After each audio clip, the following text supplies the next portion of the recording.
各位朋友，大家晚上好啊！那么今天呢是2022年7月26号，星期二下午，北京时间8点钟。那么此时此刻呢，我比较激动，也比较幸运，也比较开心。那么今天晚上我们有幸请到了我们Dr. Clifford Mahto 先生，他来给我们讲组织隐形技能管理里面的如何管理企业的组织隐形技能。那么首先呢，在我们讲座之前呢，请允许我介绍一下我们今天晚上的演讲嘉宾。那么Cliff 博士呢，他目前呢是在财富500强美国的 Wells Fargo 公司担任副总裁，然后他主要是负责呢，就是说组织的隐形技能管理，组织的很多的经验的管理。OK， 他呢有22年的金融行业的工作经验，他也是呢他也是在拥有教育领导学的博士学位啊。那么今天的活动呢是由 MentoringCo 公司和 EMCC 联合主办。那么首先跟大家讲一下 EMCC， 那么 EMCC 呢是注册在欧洲比利时布鲁塞尔，1992年成立的，它是目前是全球最大的导师行业协会，目前它的会员呢已经遍布全球140个国家和地区。那么它在既做 mentor 又做 coaching 又做 supervision， 所以它是这3块的一个整合体，是一个非营利性组织，在行业里面是很有影响力。那么今年呢正好是它的成立30周年，为了庆祝 EMCC 30 years anniversary， 我们邀请到全球顶尖的在组织隐形技能管理领域的专家，我们邀请了全球50位这样的专家来成立这样的贡献这样的在线分享，希望能够带动全社会的人来关注企业隐形技能。当然为了这个只是我们所有这个活动的一个序幕，我们接下来呢会成立一个全球在组织隐形技能领域最顶尖的一个智库，叫全球组织隐形技能管理智库。这个管理智库将由全球近30几名顶尖的专家组成。 OK， 基本上呢我们这个呢同时会在今年12月17号和18号在博鳌，在海南的博鳌，我们会组织一下全球首届组织隐形技能管理论坛。这个论坛呢我们线下会差不多在局限的有200号人左右，线上的会员呢，我们线上的听众呢，我们预计会在200万到1个亿左右的这样的会员，这样的人来听我们这样讲座。因为我们邀请的所有演讲嘉宾呢，可能来自于500强公司的全球 CEO， 我们可能会有5到10名这样的重量级人物来讲组织隐形技能管理的它的重要性，或者是在这个社会的这个影响力。我们想去呼吁社会各界都要关注组织隐形技能。同时呢，我们的主题叫做 Save the Tacit Knowledge for Next。OK， 这是我们的主题。所以我们也同时欢迎各位到时候关注我们的微信公众号，参加我们的这个论坛，也就是把你自己当做一个组织隐形技能管理的一个宣传大使，去为这个社会做点有意义的事情，好吗？好，那么今天呢为了我们把这个活动做得更好呢，我们对所有的各位呢有个小小的要求，希望你的听的过程中全程参与，不要呢只听一会就走了，这也是对你自己的不负责任，也是对老师的不尊重啊。那么呢在后面的结束的时候呢，我们会有一个问答环节，您如果有问题对吧，可以把你的问题呢通过我们的那个短信或者平台的短信提供给我们，我们会让我们的演讲嘉宾呢回答你的问题。如果当然你事后呢也可以有些问题呢，你可以发邮件或者是发短信告诉我们，我们也会请专专业给你回答，然后呢希望能够解答你的疑问，好吗 ？OK， 好。那么同时介绍一下我们今天的就是主办方MentoringCo。那 MentoringCo 是一家呢总部在比利时布鲁塞尔的，它是在全球的专业化导师咨询服务机构啊。那么我们在全球专业做企业导师咨询、导师技术培训以及组织隐形技能管理 ，OK， 好吧？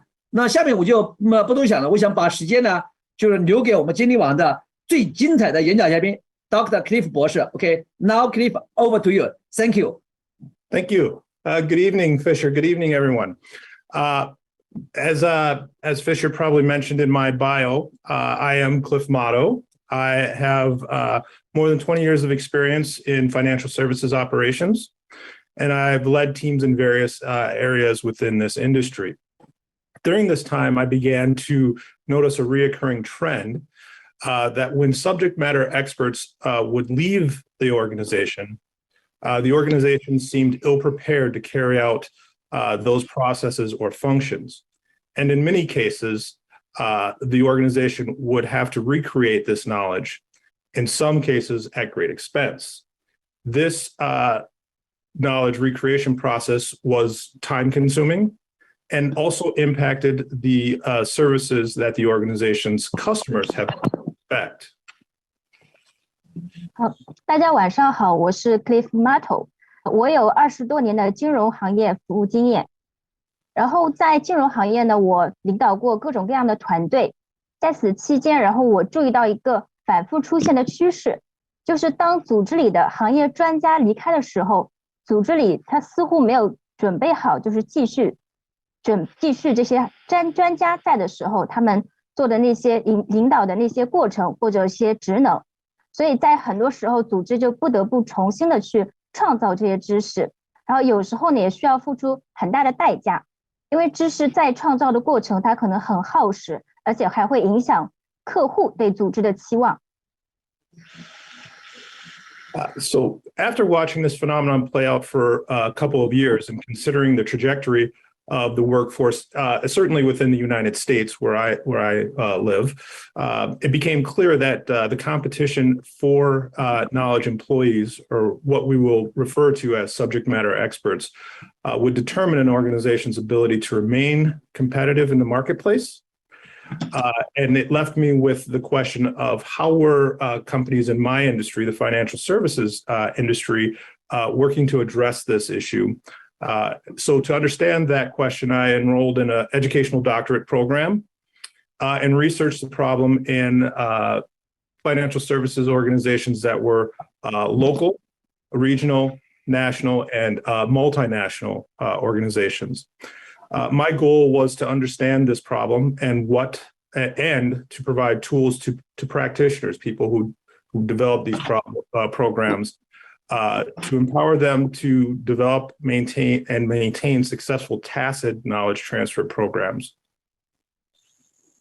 在就观察到这些现象几年以后，特别是注意到就是美国的一个劳动力发展情况，然后发现有一个很明显的问题，就是对知识型员工的竞争，或者称为对行业专家的竞争，它会决定一个组织在市场上的竞争力。然后这也让我思考一个问题，就是金融服务机构是怎么解决这个问题的。然后为了理解这个问题，我攻读了教育博士学位，还有在地方、地区、国家和跨国组织中都研究了这个问题。然后我的目标呢是希望能够了解这个问题，并为这个相关的从业人员能够提供一个工具，让他们能够开发和维持一个成功的隐性知识获取和转移项目。So there are two types of knowledge that can be transferred between humans in the workforce. That would be explicit knowledge and tacit knowledge.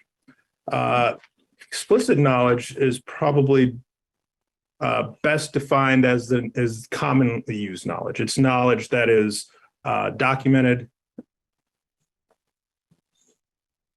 然后在研究组织它需要转移知识的时候呢，我们通常把知识分为2类，一类是显性知识，一类是隐性知识。显性知识是属于最常用的知识，它是经常能够体现在文件里的。So let's talk about explicit knowledge. Explicit knowledge, as I had said before in my introduction to the two topics, is defined as knowledge that is transferable through media, meaning it's written down. It's in processes, procedures, process maps, books, or other sort of things, and it's stored in a medium somewhere. So it's readily accessible by people, usually upon request. It's as a functional definition, it is, that's what it would be considered. So it's anything that I have defined already, I have perhaps operationalized, and the like.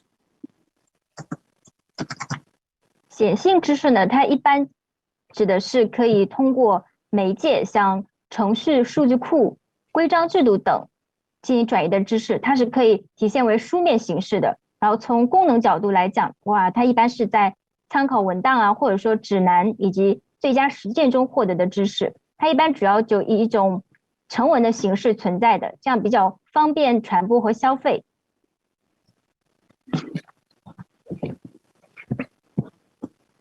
So we would contrast that with tacit knowledge. Tacit knowledge is principally considered to be situationally based.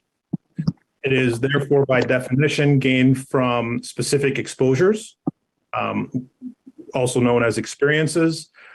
These experiences create unique solutions which may not or often are not codified, documented, and is not always defined in any medium.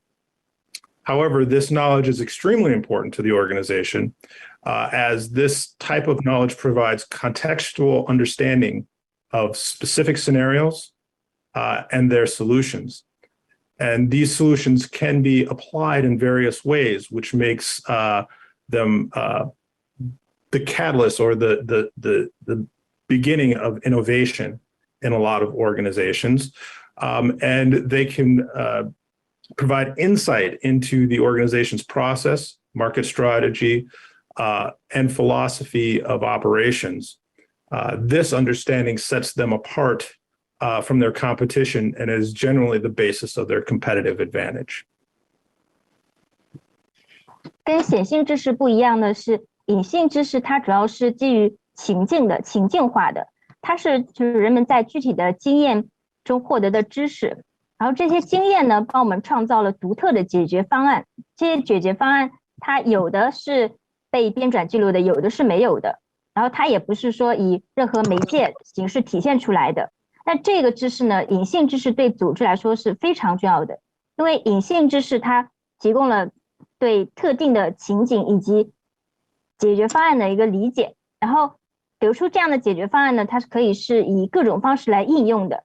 然后从而形成一个比较创新的解决方案，对组织的流程、市场战略以及运营理念等方面呢，都能提供一个很好的洞察力。也是正是这样的洞察力，然后使组织能够在竞争中脱颖而出。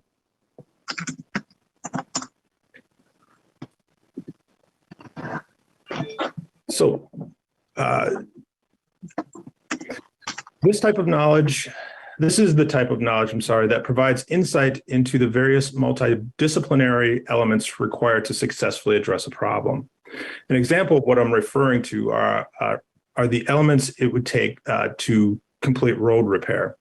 It's not simply enough to show up to repair a road with a tractor. Proper consideration must be given to each of the elements required to complete the job. Whether there is water or sewage that needs to be stopped or will be interrupted, if there are other utility, power, or natural gas lines that need to be accounted for, the material required to make the repair, and traffic concerns and weather, just to name a few. 隐性知识呢，它能够就帮助组织去洞察到成功解决问题所需要的各种跨学科的要素。举个例子吧，修路。然后修路的话，你仅仅用拖拉机来修是不够的，你还要考虑到其他的一些因素，比如说一些水系统啊、污水系统，是不是说要让它暂时停止或者中断？还有其他的，比如说公用设施、电力或者天然气管道可能需要核算，包括以及修理所需要的材料，还要考虑到交通问题以及天气因素等等。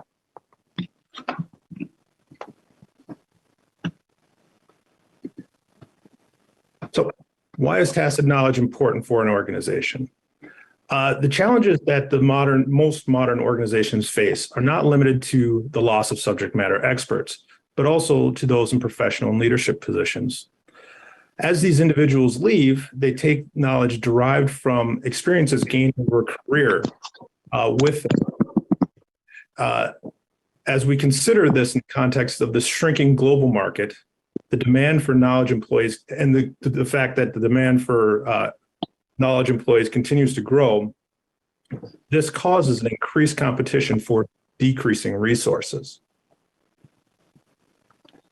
现如今，大多数组织面临的挑战不仅局限于是行业专家的流失，还包括那些专业的人才以及领导力的人才。然后这些人离开组织的时候，然后他们就带走了他们从职业生涯中获得的经验，然后这些经验产生的知识以及相关的专业技能。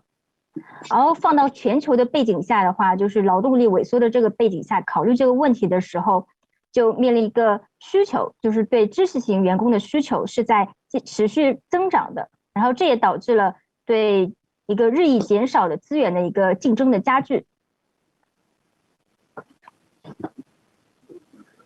Let's talk a little bit about the global demographic picture. The global demographic picture demonstrates the need to capture the knowledge of subject matter experts as workforces are in transition within countries that are the global economic powers. It is important to know that workforces have been transitioned throughout history. What sets this transition apart are two major factors.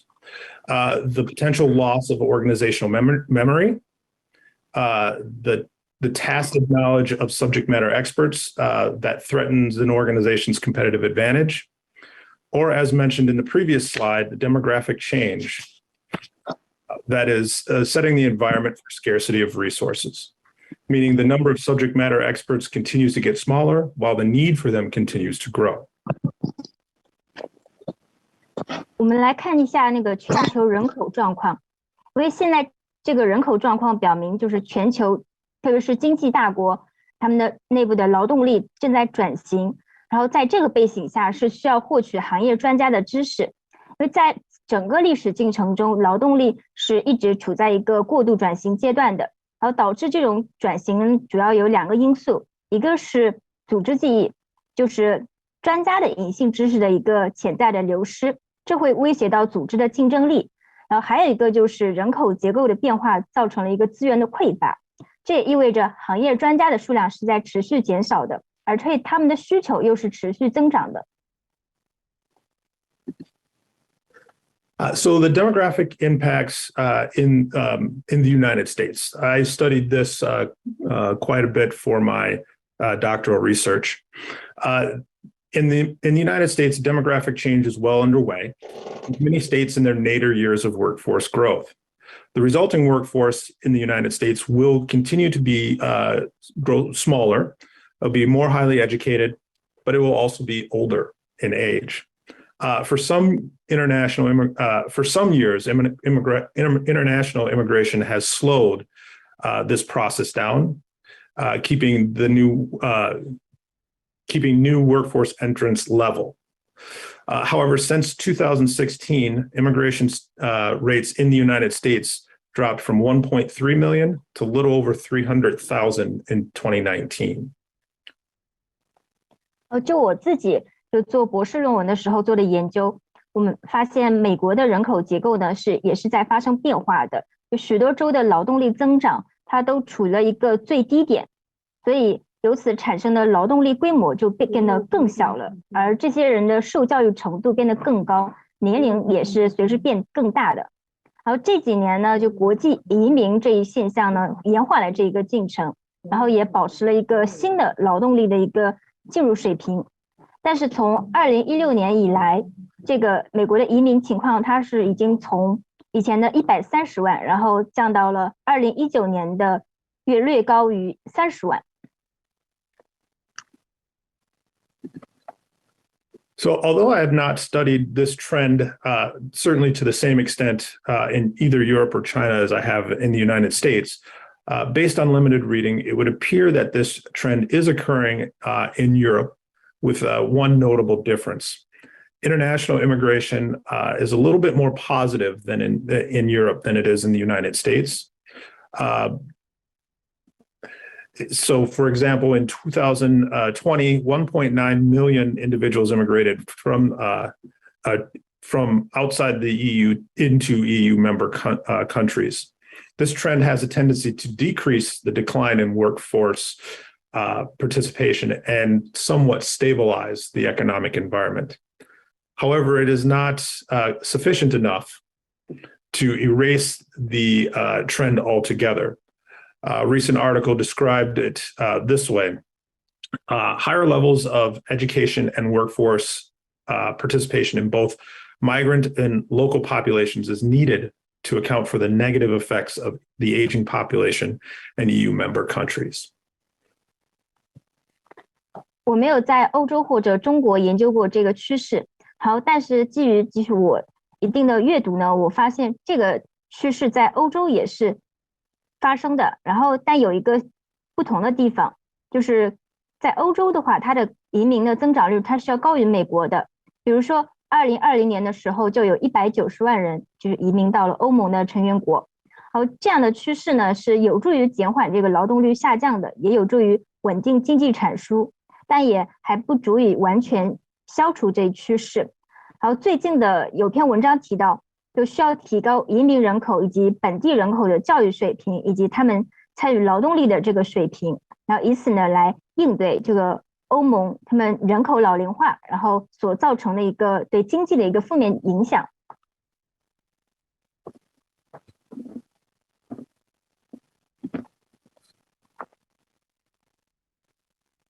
So what this means is that the decline in workforce size is a trend that each of the world's largest economies are affected by. As a result, there is an increased need for organizations to capture and transfer the tacit knowledge of their subject matter experts to employees within their workforce at an increased rate. Failure to do so will continue to result in service interruptions, reduced capabilities, and a decrease in understanding of the nuanced market in which they operate, and perhaps costly knowledge recreation efforts. 所以现在情况是，就全球最大的经济体，大家都面临一个共同的趋势，就是劳动力规模都在下降。所以组织是越来越需要更快的去获取和转移专家的隐性知识，然后给到员工。如果不这么做的话，可能会导致一个服务中断，然后企业能力下降，然后对市场理解力可能出现问题，然后甚至还会以更高的成本，然后再进行一个知识再创造的工作。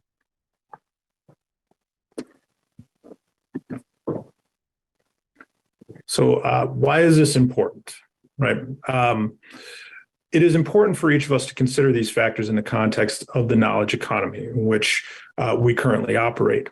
The demographic picture has given rise to increased demand for the knowledge employee, as I've referred to throughout this presentation, the subject matter expert. As the previous slides demonstrated, this need continues to be global in nature, and therefore the ability to evaluate, understand, and capture and transfer knowledge of these employees and into their new workforces is of particular importance to organizations of all sizes, both domestic and multinational. As stated, this knowledge is the most important resource an organization has in its economy. It is also the engine of innovation, and their competitive advantage activities related to innovation and competitive advantage are deeply rooted in the understanding and application of both explicit and tacit knowledge. In other words, tacit knowledge it accentuates the explicit knowledge that the organization has, And that is how they innovate for the future and how they maintain their competitive advantage in the present.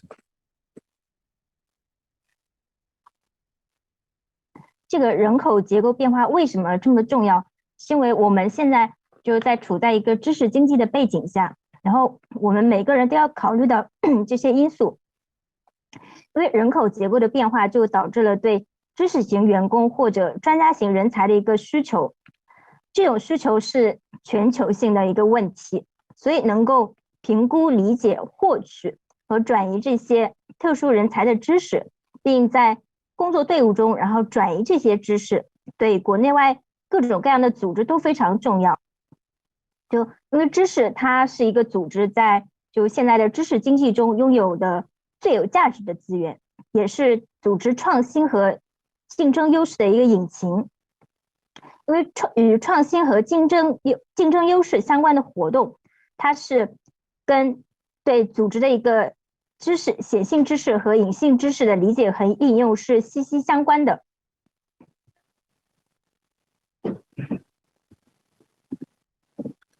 So the methods of tacit knowledge transfer. There are a multitude of methods in which tacit knowledge can be transferred.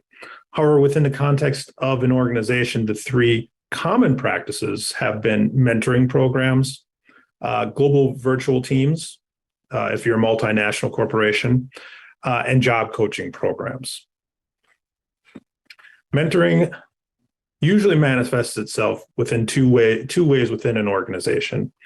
The first is organic, or what we would call informal mentoring programs. And then the second is inorganic, what we would call formal mentoring programs. 现在我们来看隐性知识的转移方法。然后转移隐性知识它有很多种方法，但在组织里吧，一般有3种。第一种是导师辅导项目，第二种是全球虚拟团队。就建立全球虚拟团队的话，一般是针对跨国公司的。然后第3种是一个职场的教练计划。在组织内部，导师辅导通常是有2种表现形式，一种是有机的，也就是非正式的导师辅导项目；另一种是无机的，是正式的导师辅导项目。So, organic mentoring programs are formed by individuals that self-select each other.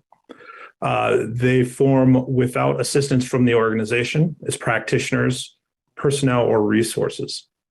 Although these individuals may share the same employee, it is possible they may not. They may also just be in the same industry. These relationships generally have a high trust factor, as they tend to be based on a personal affinity for one another. 首先，非正式的导师辅导，这种辅导关系一般是自我相互选择的结果。这种情况下，一般没有组织或者人员或者其他资源的帮助。好，这些人呢，导师跟学员之间可能有是相同的雇主，也可能不是一个公司的，他们可能就是同一个行业的。好，他们形成的这种关系一般有一个比较高的信任度，因为他们的这个关系建立主要是基于人与人之间的一个亲密关系。Inorganic mentoring always takes the form of a program developed and sponsored by an organization. It is developed for the organization through the use of practitioners within that organization or external consultants. It is well thought out, usually in a lot of cases, and administered,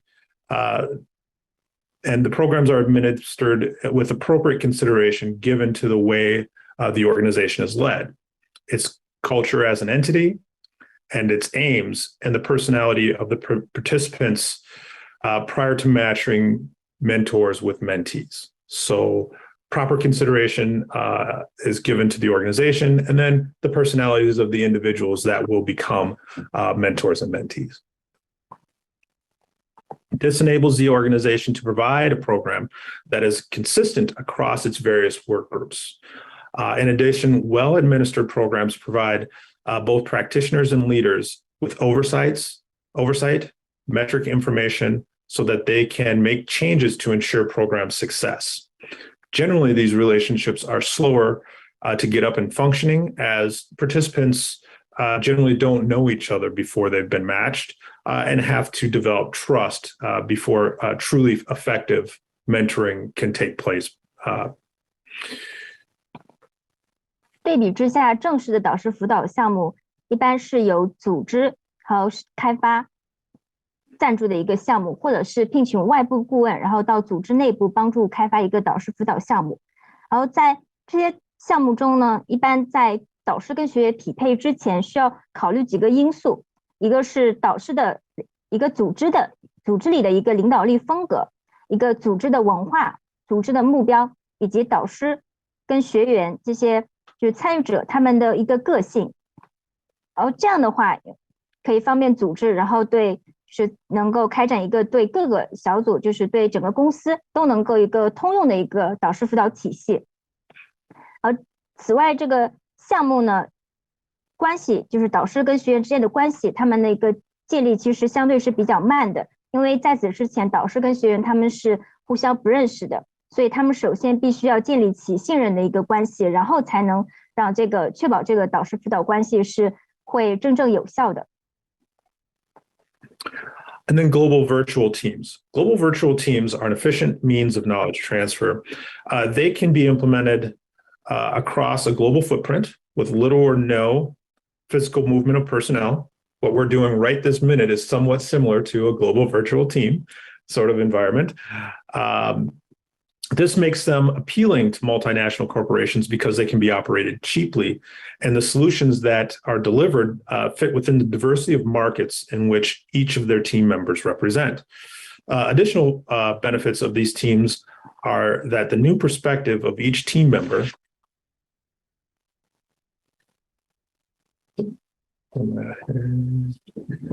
tends to provide itself to innovative ideas and new ways of addressing situations. Tacit knowledge can be passed in these environments when team members discuss the challenges they are facing and the feedbacks on the way each of the team members have looked at these problems or similar situations in their local markets. 除了导师辅导这第一种方法以外，我们第二种方法是建立全球虚拟团队。这个虚拟团队它是可以在全球范围内运作的，还有几乎没有人员的移动，所以对跨国组织是很有吸引力的，因为这样的话可以低成本的运作，并且这样产生的解决方案呢，它可以适用于就每个成员他们所来自的各个不同的市场，就是可以有一个多元化的体现。然后全球虚拟团队它还有一个好处，就是每个成员他都可以提供一个新的视角，这样呢有助于产生新的想法。然后在这种环境下，就在成员比如说讨论他们面临的挑战，以及在其他成员在应对类似情况的时候，他们给予的一个反馈，就在这个讨论的过程当中，隐性知识就是可以被传递的。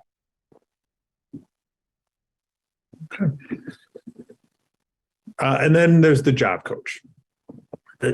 Job coaching is a teaching technique for imparting information and the methods required to complete given tasks, processes focused on a particular job skill or job that an individual has. This method builds on the employee's existing skill base by improving underdeveloped skills, or for new hires, it develops those skills. Job coaches work to create the optimal working environment within which they can coach and perform the task that they are looking to develop. This can be done in several ways. One of the most common ways is job shadowing, where an employee watches the job coach complete the task and then or set of tasks that make up a process or processes. And under the job coach's supervision, they then complete the task until they can demonstrate the required level of proficiency. Tacit knowledge can be passed in these situations in the form of tips, tricks, job shortcuts that the coach has learned to perform the task in a way that is much more efficient, but they are not part of any formal written procedure. 第三种方法是职场教练，因为职场教练它是完成一个新的任务的过程，然后所需的一种技术。这种方法一般是建立在员工现有的基础上，然后帮助他提升他一些不足的能力方面，特别是可以适用于我们的新员工。然后职场教练他也有很多的，就是通过很多方式去运作，比如说最常见的一个就是影子练习，就是让员工去观察教练他在执行任务的各个过程，他每个阶段是怎么做的，然后再在教练的监督下，然后这个学员去完成任务，然后直到他们能够做到很熟练的程度。就在这样的情况下呢，隐性知识它是以一种提示和技巧的形式来传递的。就是这提示技巧呢，也是就是关于教练他是如何去能够做到这些任务，他的一个方式一个捷径。然后这种隐性的知识呢，它是一般是没有说在书面上正式体现出来的。Fisher, was this where you were going to speak? I think we spoke earlier about this. Yeah, I think yes. Okay. So in this case, maybe we pause for a while, and then so IC can introduce a little bit more about the programs, so which Cliff can offer to our people, so our friends here. Okay. So IC, maybe you can just do some of the introduction of Cliff, the ongoing service. If there's any person needed, then we can do that. Okay, IC? Yes. Cliff, could you set me as the co-host? Yes. I can do the screen sharing. Absolutely. Where are we at here?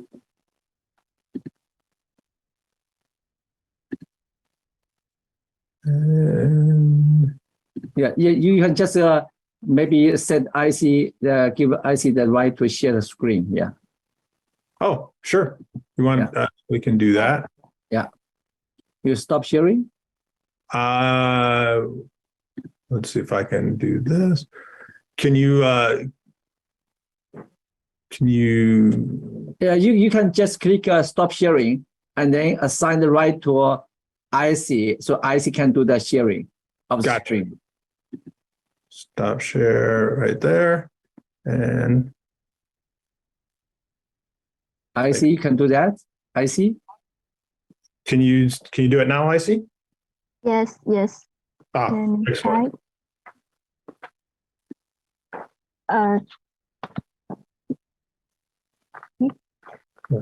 可以看到我的屏幕吗？ Yeah. 把你屏幕放大 ，Yeah, great, OK. 放大了。我们在这个今天讲座中间呢，是给大家介绍一个项目，就是我们 Clifford 博士，然后在这次今天讲座后续呢，会带来一个2天的工作坊。然后这个工作坊的话是2天，每天3小时，然后是英文配中文翻译的，主要是也是针对我们企业里的中高层管理者。然后这个工作坊的主题呢是关于企业内部隐性知识转移项目成功的要素，它分为2天。然后第1天呢会主要讲到3方面，然后首先是介绍什么是隐性知识，以及隐性知识在企业环境中的界定。然后呢是关于隐性知识项目中是需要考虑到哪些要素。第3个呢是获取隐性知识的方法。第2天呢 Cliff 博士会给我们来分享是如何识别你在项目中遇到了一些障碍和干预，然后以及在这个项目中保持一个项目透明度的重要性，以及最后是关于隐性知识获取项目的一个衡量标准。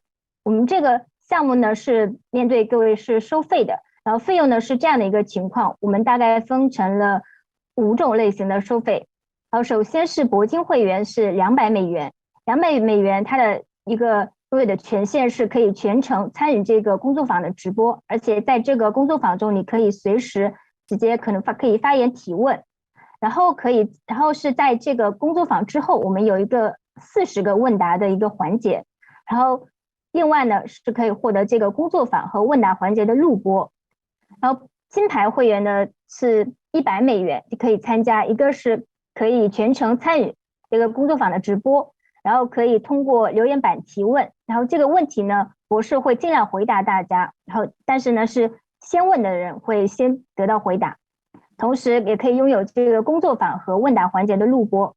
然后银牌会员是$50，$50的话可以全程参与这个工作坊直播，并获得这个工作坊和40个问答环节的录播。然后另外最后2种都是$25，是一个是只参加工作坊直播，另外是只观看这个工作坊的录播。那大家如果感兴趣的话，可以就是扫这个下方的2维码报名，或者直接联系这个我们顾问的这个手机号，可以直接联系他报名。然后这样的话，我们欢迎大家去积极的参与到我们这个工作坊的环节中来。Okay, good. I see. Very good. Okay, thank you. 你可以把这个屏幕再 share， 再屏幕 right give back to the clip. Okay. Okay. Stop sharing. Stop sharing. Okay. 把那个 right give back to clip.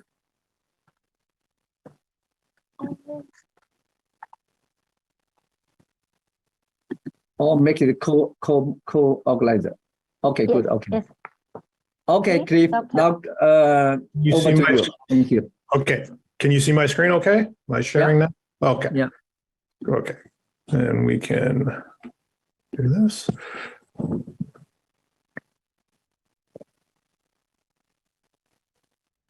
right. So back to where we're in summary. In summarizing this section, as we think of the 3 ways covered so far in this presentation of transferring tacit knowledge, each have benefits and drawbacks. Mentoring relationships are arguably the most beneficial for the parties involved because they provide the transfer of knowledge at multiple different levels, from the subject matter expert level, the application of knowledge to specific situations, tacit knowledge transfer, the transfer of, say, professional savviness, how to navigate through an organization, and other benefits of the mentor-mentee relationship is the act of championing the mentee, helping them navigate organizational hierarchies and promotional opportunities, as well as preparing them for that next level professionally. In the case of the mentor, there are things that they get out of the relationship as well. Mentors can learn about relevant issues that the mentee is more experienced in. For example, technology has been one that has been very much things that more experienced workers can learn from mentees, certainly in the United States. The example I used is the use of social media and the alike. However, it is critical to note that tacit knowledge to transfer through any knowledge modality, trust is a critical factor. Both the mentor has to trust the mentee to tell them things, and the mentee needs to trust the mentor that they're getting the information, or that they can ask questions that may be difficult of the mentor. So those are critical components of the mentor-mentee relationship.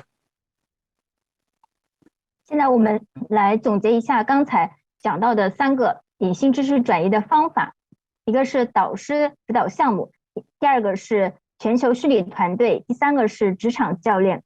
然后这每一种方法呢，都有各自的就是好处和各自的就是弊处吧，应该说各有利弊。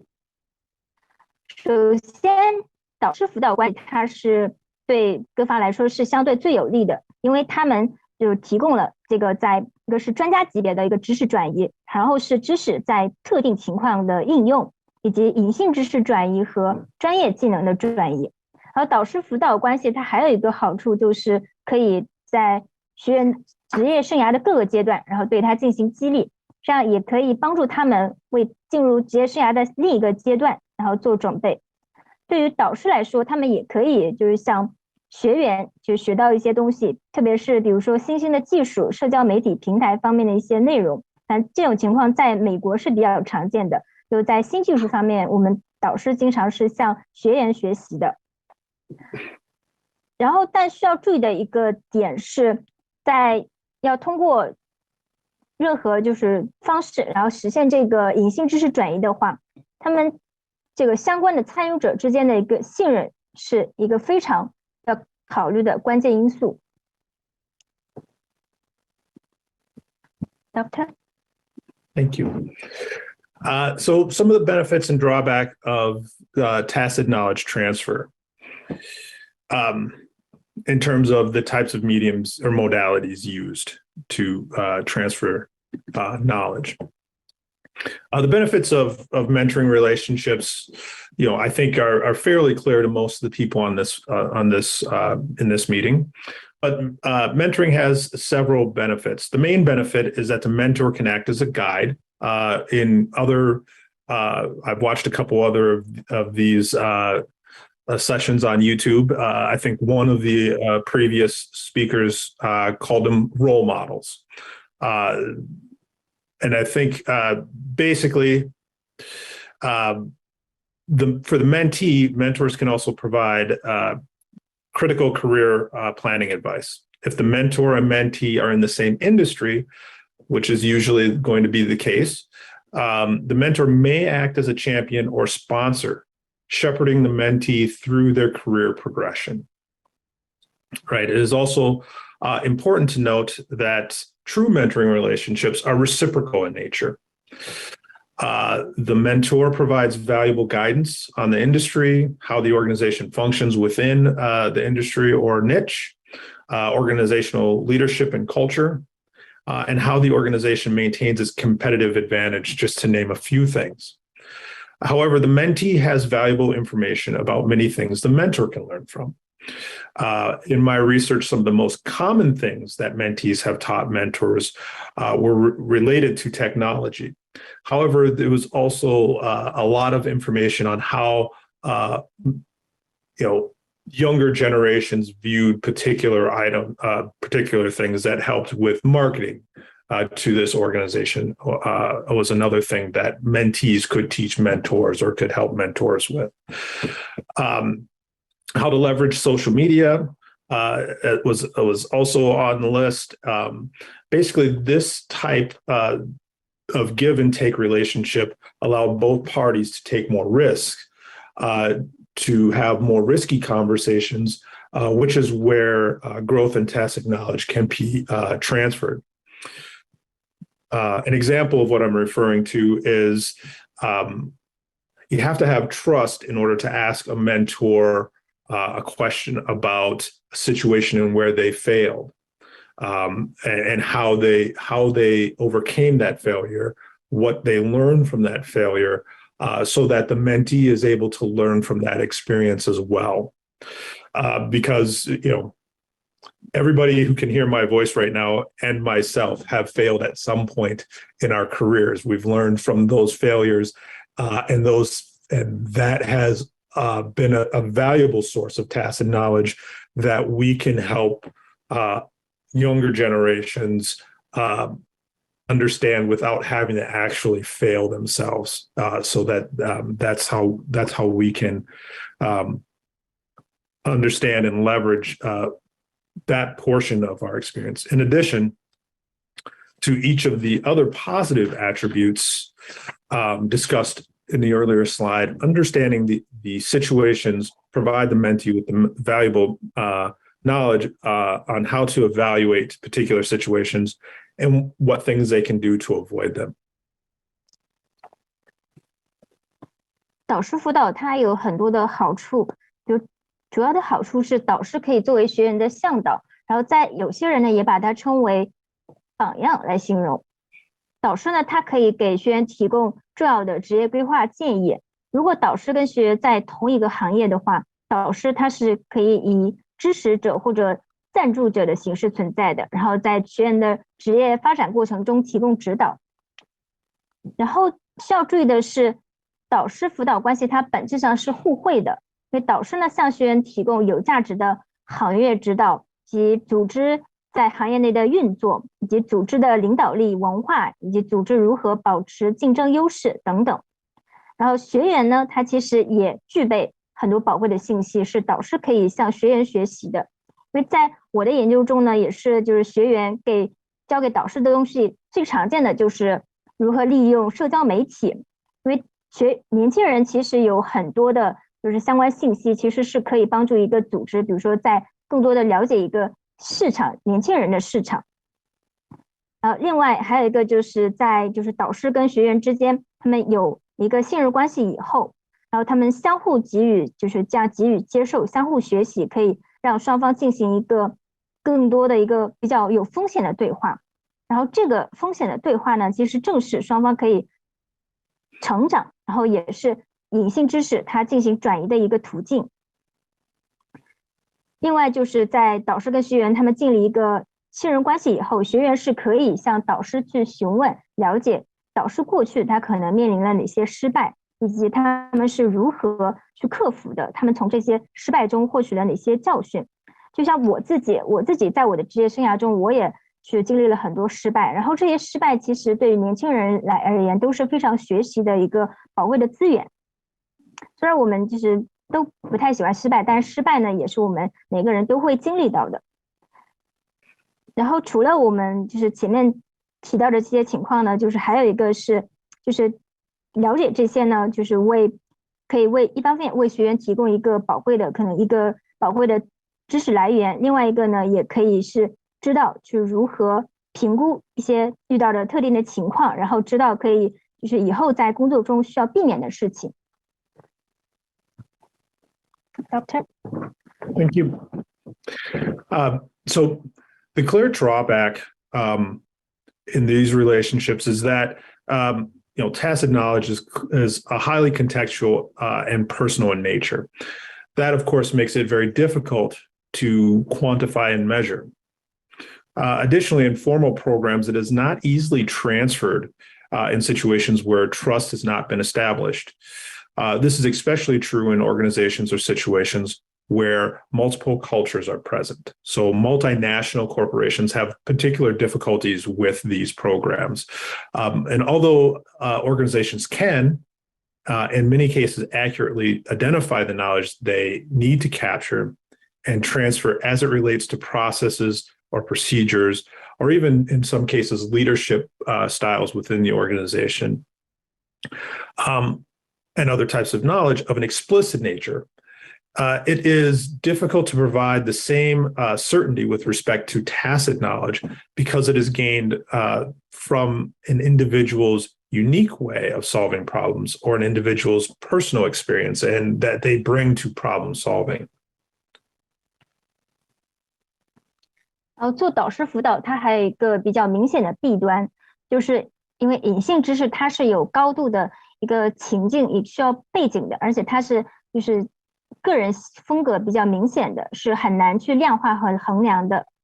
所以在正式的辅导项目中，如果导师跟学员他没有建立一个信任关系的话，隐性知识其实是比较难转移的，特别在一些比如说一个组织它的文化比较多元的时候，这种情况就比较明显。所以对跨国组织来说，去做这样的一个项目呢，就是相对会比较难一点。但也在其他的一些很多组织里，然后他们是可以准确的去识别出需要获取跟转移的知识，然后这些知识呢，它是主要是涉及到企业内部的业务流程、程序、领导力风格或者其他类型的一些知识。对隐性知识来说呢，其实一般是相对来说就是比较难以明确了，因为它是通过一般是个人在解决问题的时候，然后形成了一个独特方式，跟这个方式相关的知识，或者说是个人形成了一个经验里，然后产生的知识。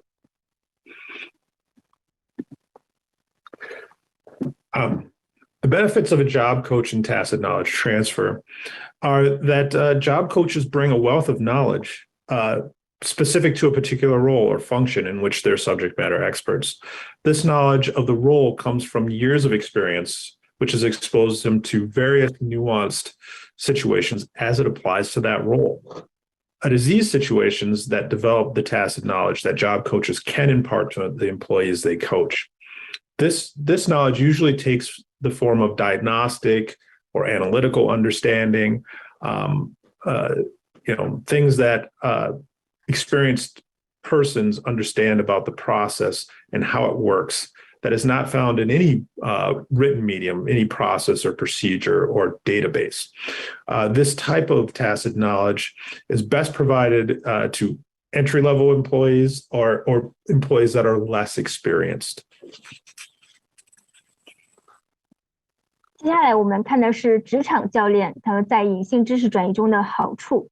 就职场教练他是具有丰富的知识的，也是某个领域的专家，然后他们的这个知识也是源自于他们多年的经验，然后这些经验过程中呢，他们就形成了这个隐性知识，他们可以把这些隐性知识传授给他们就是的学员。好，这些知识一般是采用一种诊断和分析式理解的这种形式。一个经验丰富的人，他就是对比如说一个业务的流程以及这个流程运作的原理，他对这个流程以及运作原理的这个理解，一般是不会体现在是程序性的或者书面型的内容中的。好，这种隐性知识是对就是我们的比如新员工或者说比较缺乏经验的员工，对他们来说是最利好的。And another benefit of the job coach is the job coach generally can coach multiple employees, so it's fairly efficient. Whereas a mentor-mentee relationship is a more in-depth relationship and is generally on a one-to-one basis. This allows for more efficient transfer of tacit knowledge between the job coach and the employees, and brings that efficiency translates into greater value for the organization. 职场教练还有一个好处就是，教练的话，他通常可以指导多个员工，然后导师的话跟学员之间一般是1对1的关系，然后这样的话就是，然后在就是针对特定工作隐性知识转移的时候呢，教练他会相对更高效一点。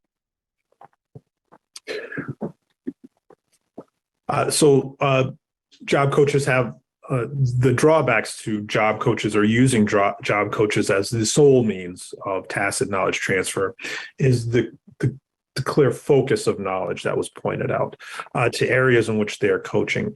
Job coaches generally do not provide information or transfer of knowledge outside of the areas in which they coach.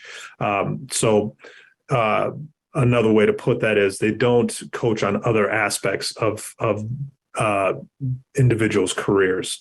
As a result, self-efficacy is on the part of the employee would be limited to topics surrounding the processes, or put simply, the types of nuanced knowledge that is transferable and offered by a job coach is likely to be focused on tasks or necessary to perform their actual job, and not the other attributes that lead to an understanding of the industry, professional acumen, marketplace, or how the organization is the elements of competitive advantage of the organization.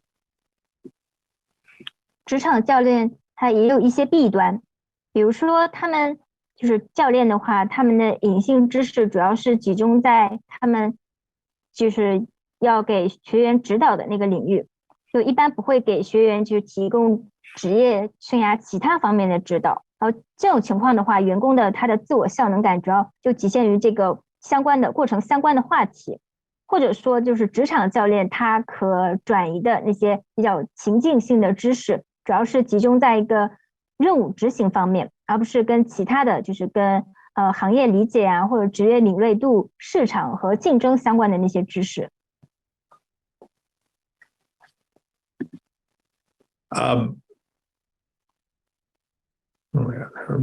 Okay, so global virtual teams. The benefit of global virtual teams, the obvious one is going to be the fact that they can be formed without consideration of national borders. In the case of multinational or large organizations, this method can be used efficiently to transfer both explicit knowledge to align processes and procedures across a global footprint, and the ability to address a situation in a variety of forms and perspective with accompanying a variety of perspectives. It can be displayed throughout each location of the members of the team, and it provides the cost-efficient way for the organization to implement a solution across their global footprint. This can obviously lead to tacit knowledge because each individual sees the problem from the perspective that it manifests itself where they live or where they are. And the knowledge to solve that then is based on the individual's experiences in that market. 全球虚拟团队在隐性知识转移中的好处，首先它是不分国界的，然后在跨国组织或者是跨国企业或者是大型组织呢，这个方法它可以用这个方法可以有效的去转移，比如说显性知识，然后还可以就是帮助调整这个流程。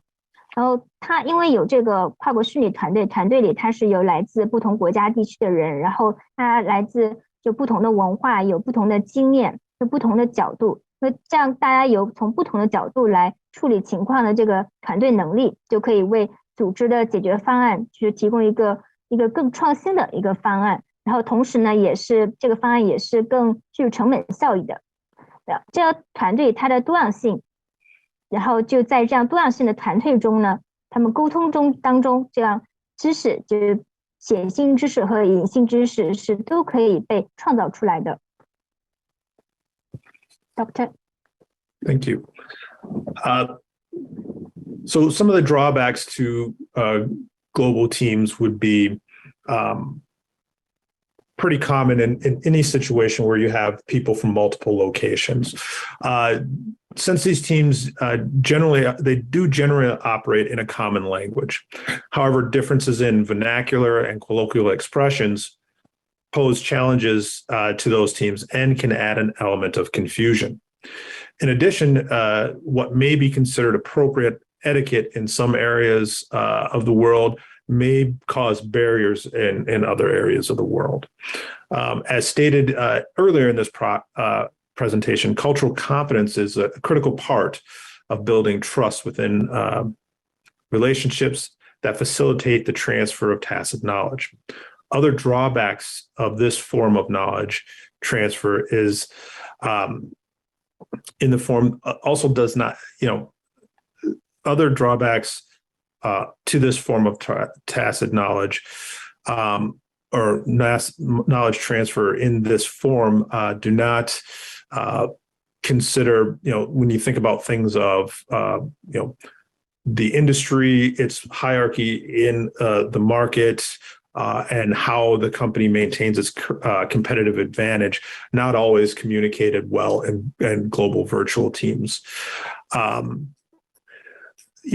with the job coach, the knowledge transferred within these teams may be function-based, not always, but likely these teams are formed to solve a particular problem. And then they sometimes disband after the problem has been addressed. So that function-based tacit knowledge transfer is one of the limitations of these groups. 全球视野团队一般它会以一种相同的语言运作，但是里面也会出现一些本地化呀，或者说口语表达的差异，然后这个差异呢，语言的差异也对团队造成了一些挑战，也可能就是引发一些可能出现一些混乱，可能是误解。另外就是一些办公室礼仪可能也会在这些团队中会形成一些障碍。所以说文化能力就是在人与人之间建立信任是非常重要的一点，然后这个文化能力它是有助于隐性知识的转移的。然后全球虚拟团队它也是存在一些弊端的，比如说它是没有转移行业知识、组织知识的，或者是相关竞争优势相关的一些知识的。跟教练一样，然后这个全球虚拟团队它一般是就是基于一个功能的，它往往是聚焦某一个问题去解决这个问题，然后在这个问题解决之后呢，这个团队可能就解散了，所以说这是它的一个弊端。So to summarize this point, each of these methods of transfer provide organizations with different tools they can use to transfer tacit knowledge in various ways. Mentoring programs, as stated earlier, allow organizations the capability to transfer nuanced knowledge regarding its operations, its marketplace, in addition to improving mentee performance and professional acumen. The one-to-one relationship between mentor and mentee provide the advantage of being able to ask the mentor difficult questions, which allows for self-efficacy. This ability is needed to learn the nuanced issues that we've kind of outlined above related to how to look at particular situations, how the company functions, its place in the marketplace hierarchy, and how it does what it does, as well as the ability to navigate the professional hierarchy within that organization.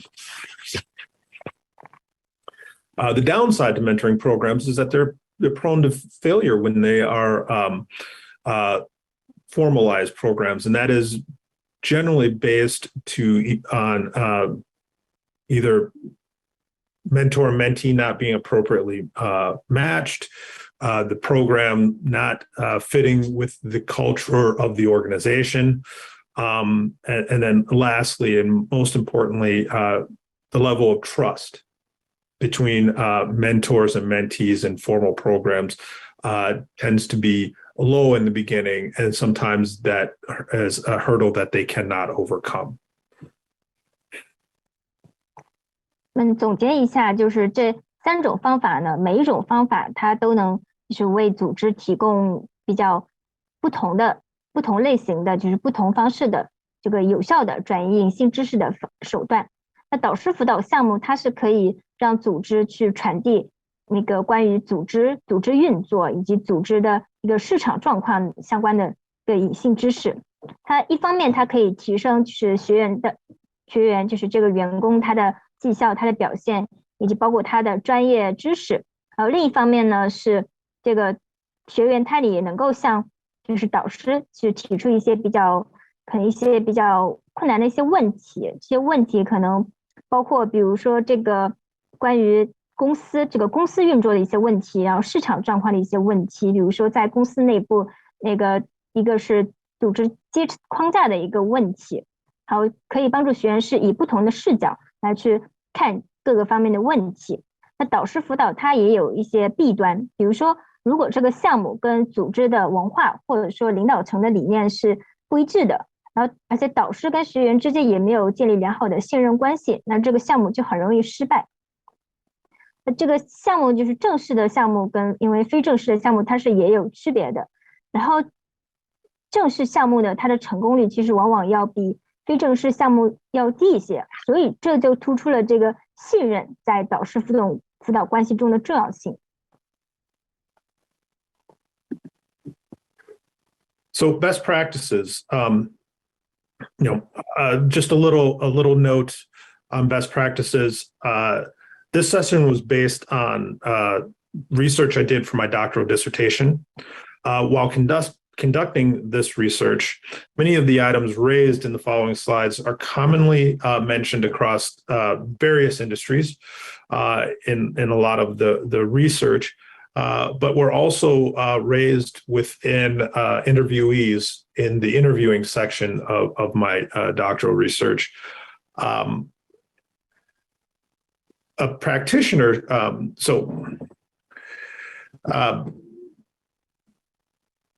however, a practitioner should always partner with the leadership and conduct research on the organization to determine the particular best practices that they should follow within the context of their organization to address its unique situation and needs. So although these are to summarize, although these are the findings that I found, research within an organization may find a different set of factors that were important and that, as a practitioner, needed to be addressed. 现在我们来看这个组织隐性知识转移，然后相关的这个从业人员，然后他们的最佳实践。然后这个最佳实践也是我在做就是博士论文研究的时候，然后也是做了这样的研究。因为像比如说后面我们会提到一些问题，然后这些问题也是经常在就是各个行业中提及的。然后我在做研究的时候，也经常向我的那些受访者提这些问题。我们这些相关的从业者，他是需要与领导层合作的，然后并对这个组织进行一个研究，然后再确定最佳的实践方法。然后同时呢，这个方法也要满足这个组织它的一个独特的、特殊的一个需求。然后在我们做这个隐性知识转移项目的时候呢，也是有很多要素是要考虑在内的。So elements of effective tacit knowledge transfer, what I found was that effective tacit knowledge transfer for programs must consider culture on multiple levels to include the culture within the organization. For example, if we're talking about clan culture, hierarchy culture, or the alike, organizational culture directly impacts the attributes a practitioner should employ in devising an overall form of the transfer knowledge program. This is to ensure that the program fits within the environment in which it operates, that its operation and the culture of the organization are not at odds. If this does not occur, friction may occur between the program and the way the organization operates. The second way in which culture is considered in tacit knowledge transfer is the culture of the individual participants. This is critical when matching mentors and mentees. Certainly, if you're looking at forming global virtual teams, considering the use of job coaches or in multicultural environments. In a 2018 study, that was done. This study showed that knowledge transfer in a multicultural environment, in this case in particular the UAE, it was demonstrated that when unaccounted for at the leadership or practitioner levels, culture can be a main challenge in transferring tacit knowledge, as it accentuates the issue of lack of trust between participants. 我们在就做这个隐性知识转移项目中，要从多个层面去考虑一个文化因素。我们主要从2个层面去考虑这个文化因素。第一个是考虑的是组织内部的文化，比如说我们会谈到可能是组织内部的等级文化，或者说宗教文化等等。因为组织文化它会影响到这个从业者在设计一个整体项目的时候，他会采用的一个方式。如果因为不这么做的话，因为这个项目很可能跟这个组织本身的运作之间可能会产生冲突。还有第二种要考虑的文化因素，一般是这个项目参与者这个个人的他们的文化。因为在一个多元文化里，然后特别是在你做导师学员匹配，或者说组建全球训练团队，或考虑使用这个职场教练的时候，是一定要考虑到这个个体参与者他的文化的。因为在2018年的时候，有一个对阿联酋他组织这个多元文化环境里进行知识转移项目的，对于这个项目进行了研究。然后这个研究呢，它是就是表明在领导者和这个从业人员这个角度而言，这个文化他们是这个知识转移项目中面临的一个主要的挑战。然后这个呢，也就突出了就是在相关参与者之间，他们之间建立信任关系是非常重要的。Doctor? Thank you. So no program to capture tacit knowledge can take place in a vacuum. These programs need to be part of each organization's core strategy. This will aid in the development of tactics which the organization will use to achieve its goal strategy. Along with these metrics, they will employ to measure progress, along with the metrics that the organization will employ to measure progress. In order to develop a tacit knowledge transfer strategy, leadership needs to consider the greater delivery methods, needs to consider a couple of things. One, the greater the delivery methods, the higher the probability of effectiveness. The reason for this is that it encodes the knowledge into the participants more efficiently than a single source alone. So multimodal delivery is what we're talking about there. These exposures provide participants with tacit knowledge from those that have experienced it in various different ways. So I see it from various different lens points, which provides participants with an understanding of how to apply the knowledge in various different perspectives and in various different situations. 在就是我们任何的这个隐性知识转移项目，它都不可能在真空中进行的。然后这样的项目呢，都需要成为就是组织核心战略的一部分。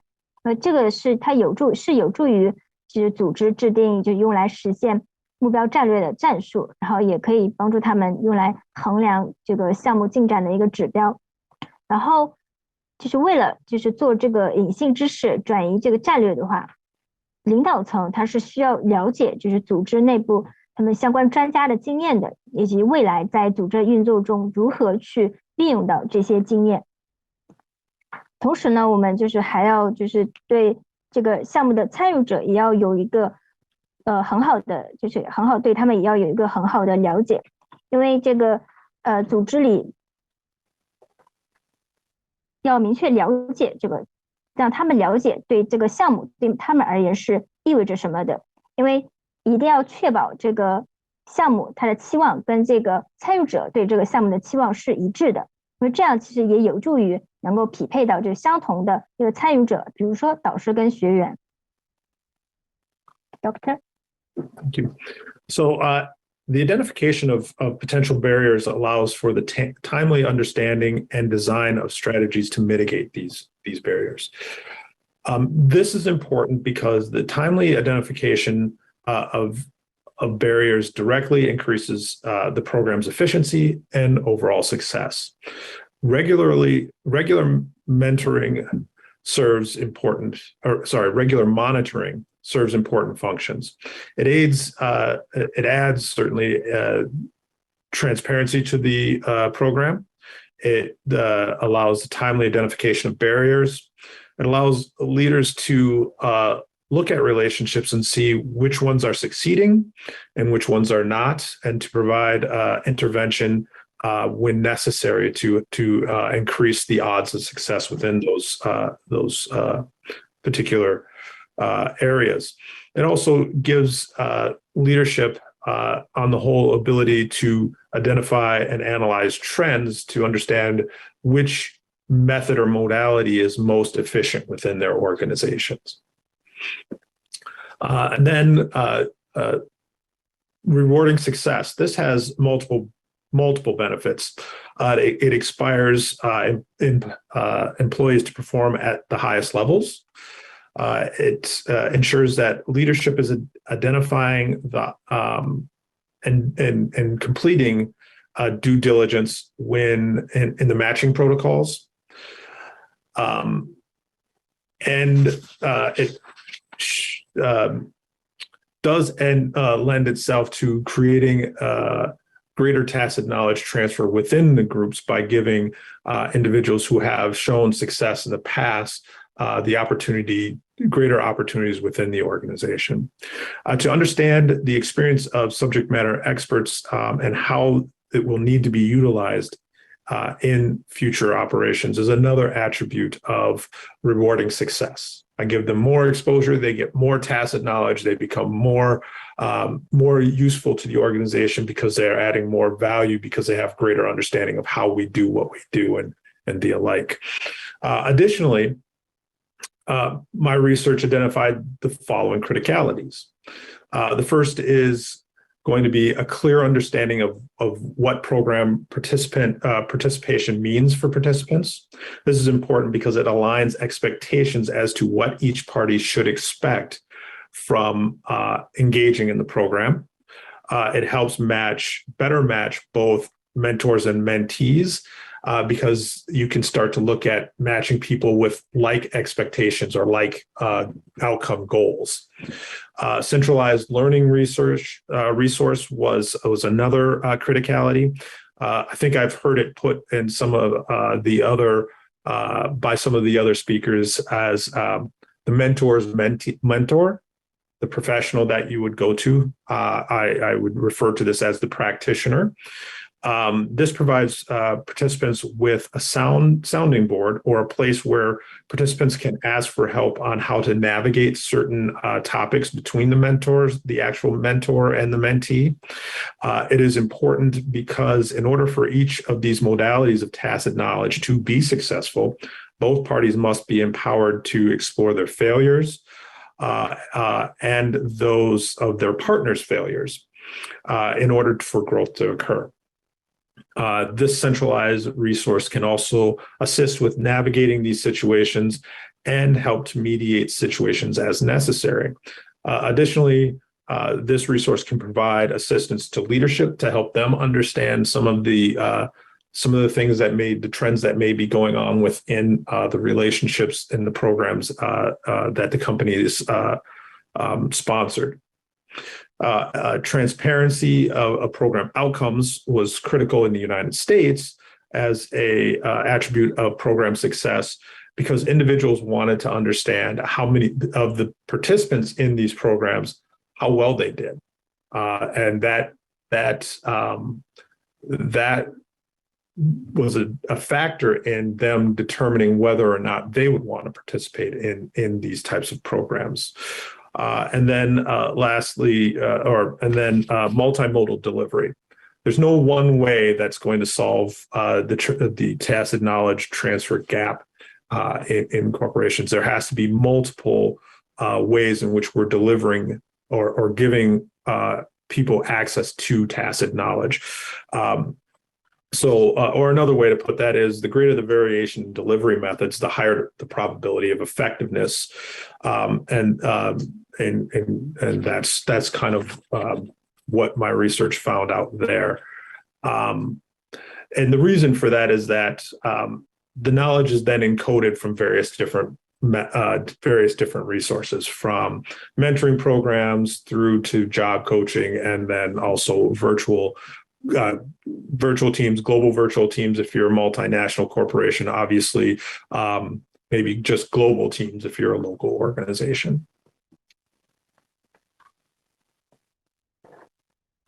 在做我们这个隐性知识转移项目的时候呢，一定首先要识别一个潜在的障碍，然后并及时的去了解这些障碍以及干预因素，然后制定相应的策略来减缓这些障碍。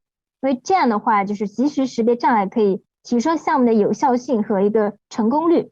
所以在这时候呢，要注意就是以下的几点。首先是一定要有定期的项目监测，然后呢是要确保项目的透明度，然后是领导者一定要让领导者看到就是谁就是做得好，谁没有做到位，然后并领导者在必要的时候呢进行一个较早的干预。然后呢就是也是方便领导者，他有很多的方式可以去分析这个相应的这个项目的趋势。再然后呢，它是可以就是在这个机制下面可以形成一个奖励机制，然后就是对做的比较好的、比较成功的，然后可以奖励。然后奖励的话，这样可以就是激励员工在工作上有更好的表现。然后同时也可以就是领导层在做比如说导师学员匹配的时候呢，也可以做好一个尽职调查。然后呢是要展现出组织就是对这个项目成功的承诺，它的一个坚定的信念。然后这个承诺并不意味着说要实现一个更高的薪水或者晋升，然后主要的是说一定要参与到这个项目其中，然后确保到这个隐性知识转移这个项目它能够获得一个切实的效果。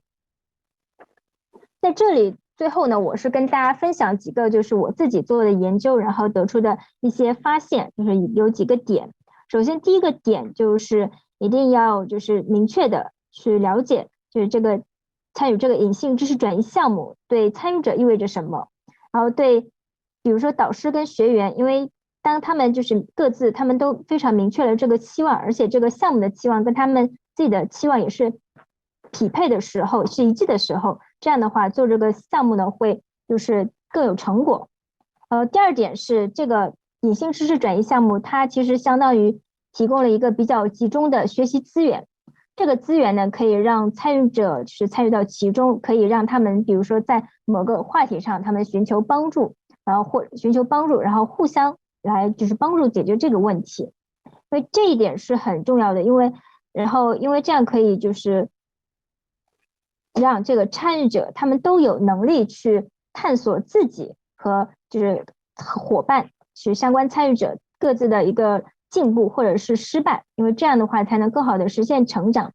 然后这个集中的资源呢，它也可以就是帮助组织，然后去很好的去就是掌控这个整个就是从全局的一个掌控，然后并在必要的时候进行干预协调，然后同时这样的一个资源也可以为领导层去提供帮助，让他们去了解这个相关的这个项目运作趋势。第三点呢是关于一个非常重要的一个方面是关于项目的透明度，因为项目的透明度它是要保证这个现在的参与者和未来的项目参与者都能了解这个项目它的成功的情况，以及组织是否成功的实现了这个项目的目标，同时这个透明度也能保证这个项目的可信度。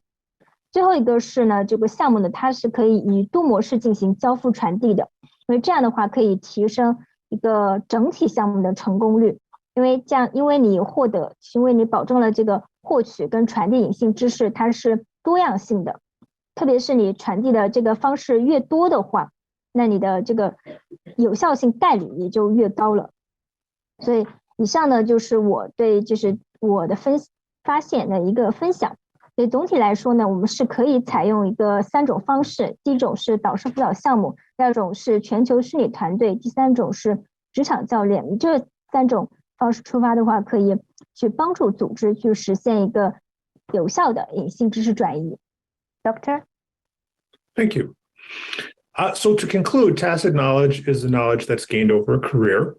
It is not knowledge that appears in procedures, work guides, or other recorded media. It is gained through that experience over a career. Why is tacit knowledge transfer important for an individual or organizations or any entity is simply because it imparts the knowledge of people who have actually understood and experienced something throughout their career to people who have not.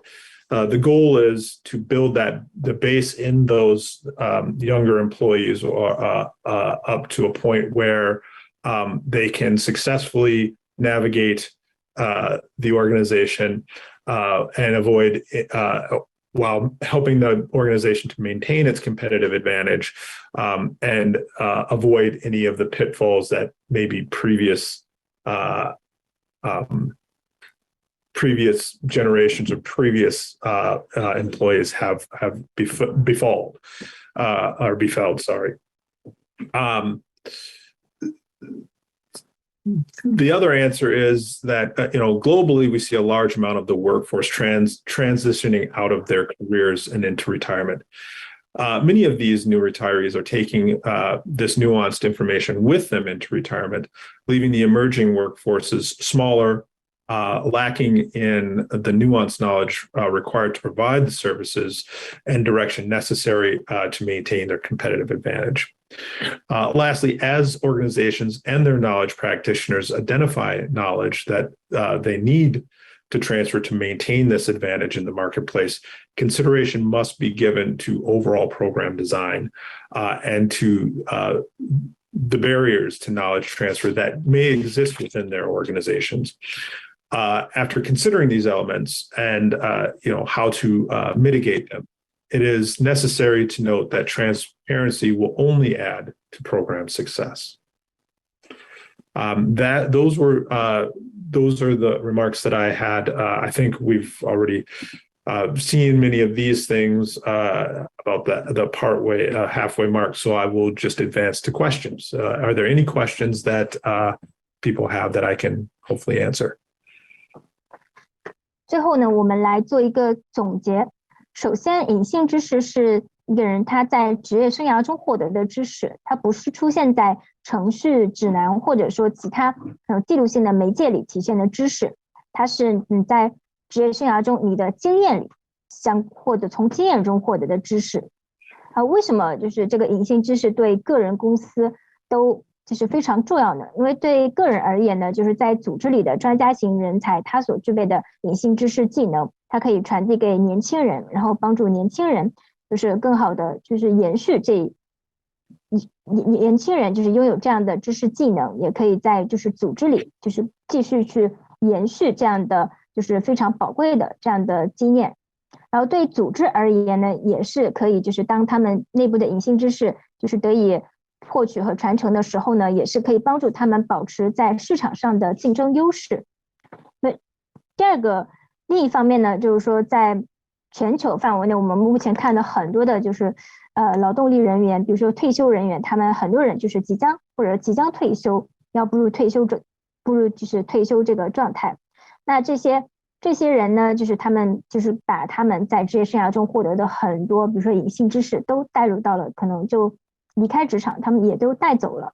那这样的话就导致好像新兴规模劳动力规模会变小，然后导致这个组织呢可能也会面临一个竞争优势的一个下滑。那最后呢，就是在我们的组织和相关的从业者，就是在一定要考虑到这些就是我们前面提到的所有这些因素，特别是在做相关方案设计的时候，一定要考虑到这些因素，以及组织内部还存在的其他可能相关的一些知识转移的一些障碍和干扰因素。因为在考虑了这些因素以后呢，同时要确保这个项目的透明度，然后最终呢才能保证这个项目的成功。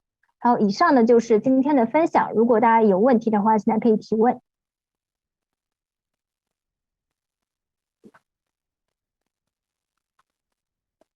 我这边有一个问题啊，那个请翻译一下，非常感谢博士的演讲。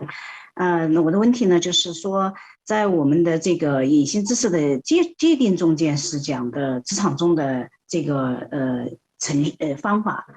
程序、经验等等。那在导师辅导过程中呢，常常是有很多是挖掘学员的潜能，提升学员的这个能量，比如说让学员的心态的改变、动机的调整以及他能量的提升。那这一些跟属不属于我们隐性知识的这个范畴，或者说它能不能也有转移，也有这个萃取管理的这种必要？那如果它是也属于隐性知识这个转移和管理的范畴，那么有没有相应的类似的案例？请到教授做一个分享。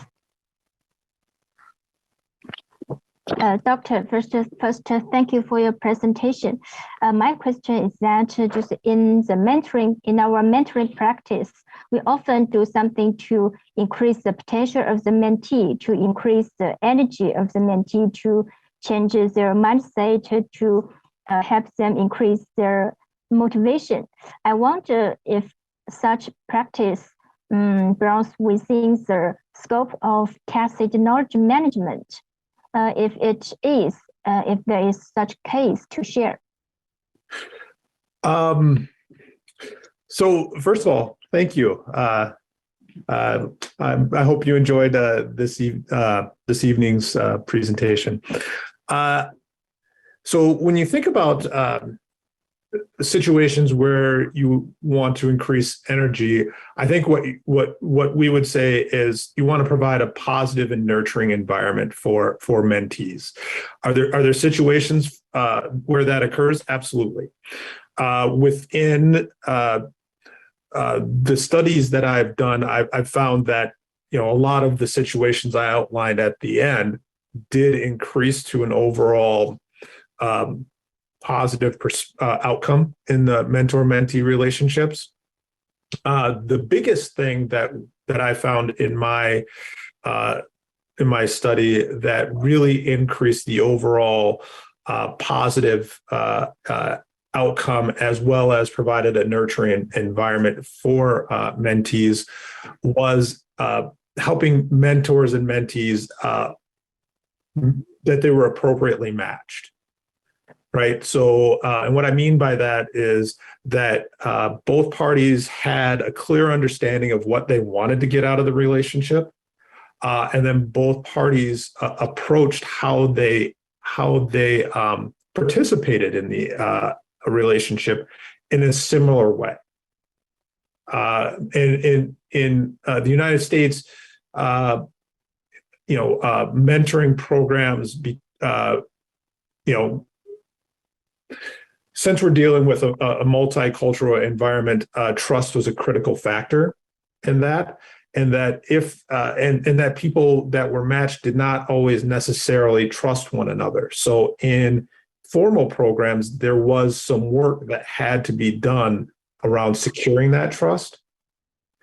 But once that trusting relationship was secured, both parties seemed to work in a way that accentuated one another. So they were mutually nurturing. Mentees would be very nurturing to mentors to try to pull more information out of the relationship, and mentors would be more nurturing towards mentees in terms of really working to understand what their needs were and how they could help that individual not only get those needs, but also help them in promotional opportunities or in getting them ready for promotional opportunities within the organization.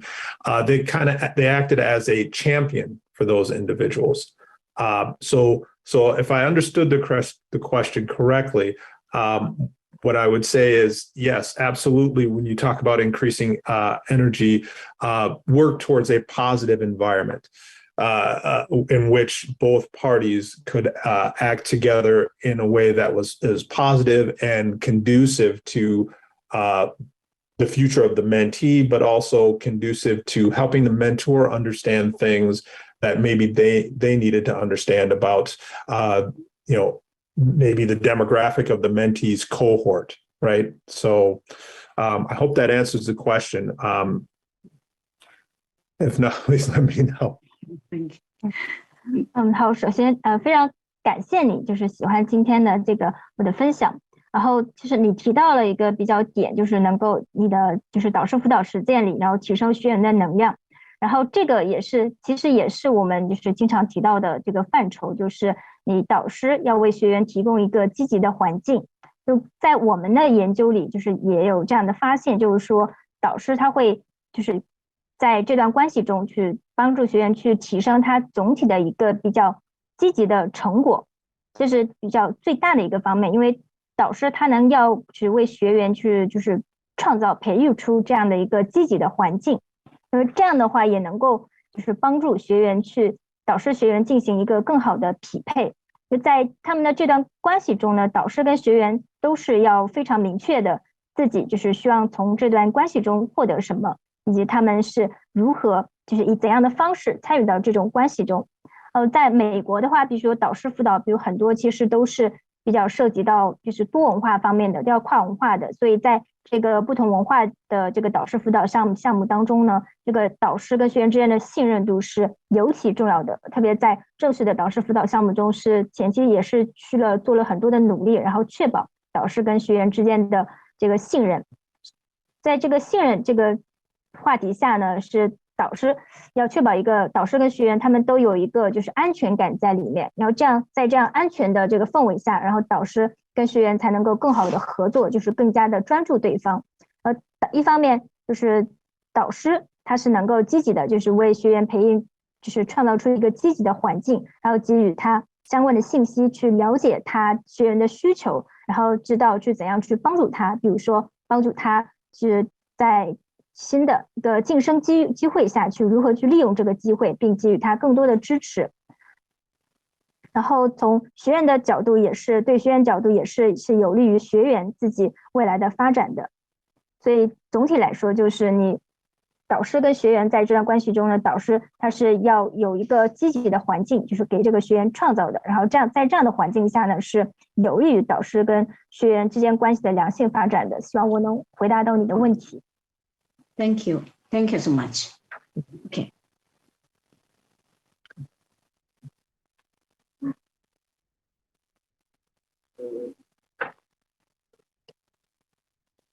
Okay, so Cliff, so in that case, due to the time, limit, so we may close the webinar. So we may not, accept more questions for that because we may overrun the time. So thank you, Cliff, for your sharing webinar for today. I think this is really awesome. 那么接下来呢，后面是这样子，后面是我们的演讲嘉宾的联系方式。如果有任何人对我们的今天的讲的话题感兴趣，你也可以直接联系我们的演讲嘉宾Cliff 博士。OK， 这上面是他的email address 和他的电话号码以及他 LinkedIn 的 profiles。OK， 那么呢，同时呢，我们也欢迎您为我们这段活动呢提出一些宝贵意见，扫码给我们一些反馈，好吗？谢谢各位。Okay, so thank you, Cliff, for your wonderful sharing today. We received a lot of very good feedback for today. Thank you. Wonderful. Thank you. Thank you, Cliff. Thank you, everyone. 谢谢各位啊，谢谢各位朋友。那么各位朋友，如果待会弄好把这个二维码呢填个反馈表给到我们，好吗？我们也衷心感谢你的支持，谢谢。因为组织隐形技能萃取这一块是一个全新的行业，你的支持是我们把这件事做得更好的一个动力所在。谢谢你。Okay, thank you, Cliff. Thank you, everyone. 谢谢各位，谢谢。Okay, thank you, Cliff. Bye bye. Have a good day. Bye bye.